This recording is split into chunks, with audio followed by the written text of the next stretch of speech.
معانا بس لحظة، احنا معانا على التليفون الأستاذ محمد عبد المنعم الغنيمي الكيالي، وهو أحد الأسماء التي نشرت على أنه من أفراد أمن الطائرة المفقودة. أستاذ محمد صباح الخير. صباح الخير يا فندم. صباح الخير على حضرتك. الحمد لله انك بخير. الحمد لله انك بخير. الحمد لله.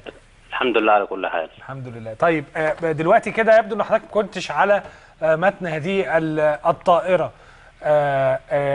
هل حضرتك تعرف مين افراد الامن من زمايلك اللي موجودين على الطيارة؟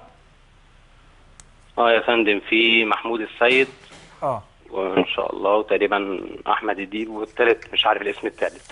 محمود السيد مش عايزين تقريبا. لا يعني مين اللي انت متاكد انه موجود على الطياره؟ هو الزملاء اللي انا قلت لحضرتك عليهم دول اكيد في الرحله اللي بعدها، بس الاسامي بالظبط ممكن يتغير، حد يطلع مكان حد. لا يبقى تاكيد 100% مش عندي. طب لا بلاش نقول اسماء بقى طالما احنا لسه مش متيقنين من الاسماء. انما لا طبعا مش متاكدين خلاص. انما حسب الاسماء اللي جات لنا انه ده طاقم الطائره كان اسم حضرتك موجود، انما الحمد لله حضرتك بخير وحضرتك ما كنتش على متن هذه الطائره.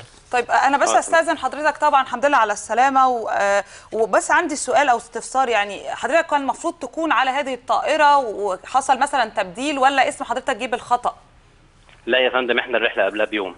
يعني في خطا اصلا في الاسماء. تمام. على كل حال احنا بنقول او بنكرر الحمد لله على سلامه